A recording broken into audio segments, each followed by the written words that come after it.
So today we're discussing an important topic, the effects of divorce on kids. Yes, absolutely.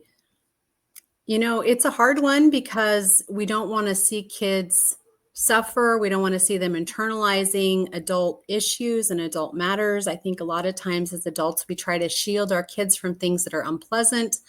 And I know that kids are resilient, but it still takes a toll. And I'm glad that we're diving into additional ways that we can Emotional support kids well-being. during these kinds of And as transitions. parents, it's I am too. essential to recognize these feelings and actively work to minimize them by reassuring children that the divorce is not their fault. Yes. Parents can help alleviate some of the emotional burden that their children carry.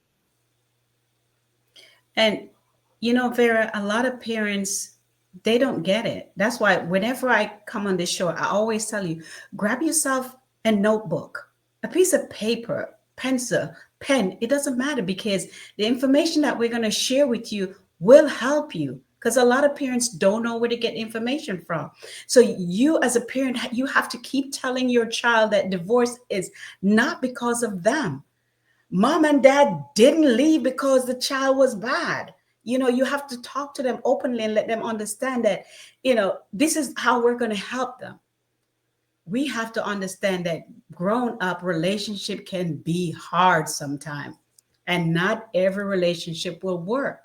Make sure the child knows this divorce is not have anything to do with you. The problem is between the parents. We are not here to punish you. It's not because of anything that you did. The child did not do anything. Just continue letting the child know. Let the child ask you questions and talk about how they're feeling, especially when it comes to the divorce part of it. How do you feel about it? Being open and honest can help them feel less guilty and confused. Did you hear that? Yeah. You talk to them, listen to them. Let me help you understand what is happening better. Tell the children again and again and again that both parents love them. Let them know that both parents will still be here for them, even if they are in a different house now.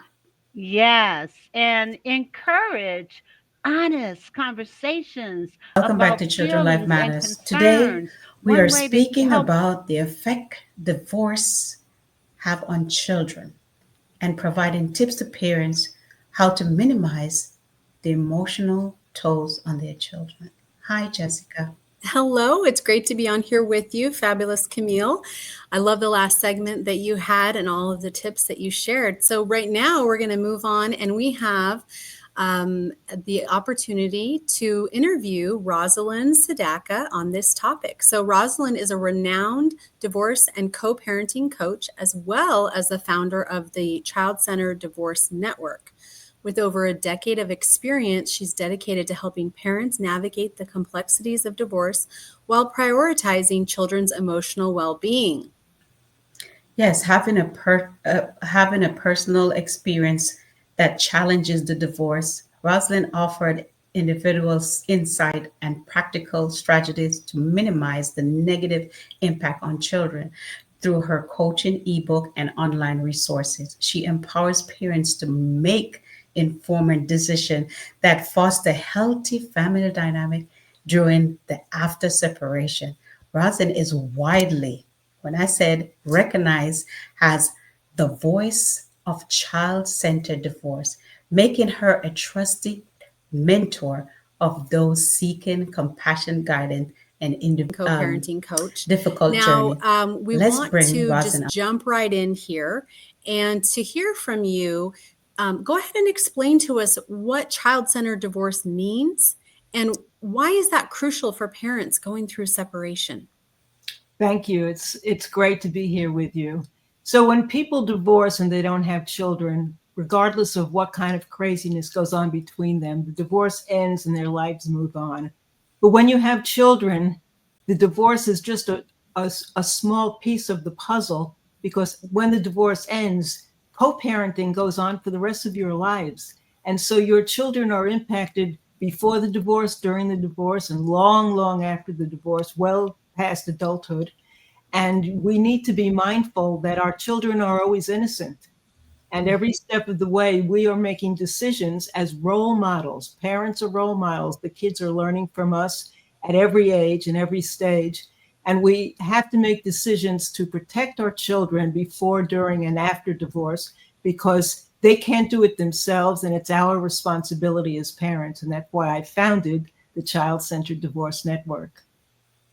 Now, Amazing. that's absolutely amazing. Now, in your experience, what are the most common mistake parents make during a divorce that negatively impact their children, and how can these be avoided? Well, many of them have been mentioned on the show so far, but I'll go over them quickly. One of the most important to avoid is exposing your children to conflict between the two parents, regardless of how the parents feel about one another. You don't want your children to be exposed to fighting, even if it's in another room with the door closed, to bad-mouthing one another, to letting the children know that you don't like, you don't respect, you don't care about one another, because kids are very innocent and they do love both parents innately. And when they're suddenly exposed to this kind of conflict, it changes who they are. It affects their brains, it affects them emotionally and psychologically, and it can impact them for life. So you want to keep your conflict and agitation way away from the children, away from their ears, away from their seeing you. Even eye rolls and negative comments when you're on the phone and you're talking to a friend or a neighbor, and you're saying things that are distasteful about the other parent. Kids pick up on it. It hurts them, and they're helpless to do anything about it. So that's one of the most important things, is keeping them away from conflict.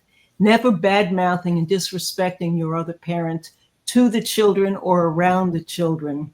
You also want to make sure that you don't use your children as spies. It's very tempting to say, Right. hey, what did daddy's girlfriend do yesterday? And where Right. did you go? And of course, you're going to have conversations and you're going to ask the kids about the time they were away. That's a normal parenting conversation. But kids innately know when you're probing, when you're putting them in an uncomfortable position where they're feeling like they have to protect one parent or the other because that parent is trying to turn them into little spies. It's very uncomfortable. They Yes. feel guilty. They feel Yes. confused, and they're helpless. There's nothing they can do about it. Same thing with sharing messages. Don't let your kids become your messenger, because they can innocently make a mistake and get the time wrong or the information wrong. Sometimes they're so angry at one or both of you that they're going to intentionally sabotage and make a mistake with the message. Avoid the message. Change it because they want to protect mom or dad. Whatever is going on, there are apps now, very sophisticated tech opportunities where you can take advantage of texting and emails and these various apps, so that you don't have to be putting your children in the position of being a messenger. And Yes. never want your children to have to choose between either parent. Even if they favor one or the other, it's much better for you to say, mom and dad spoke about this and we've decided this and this and this is going to be happening. Let them get angry at you as parents, as opposed to saying, would you rather do this with your mom or your dad, where they're caught feeling uncomfortable, feeling guilty, feeling embarrassed, to say, I prefer to do this and spend more time with one or the other.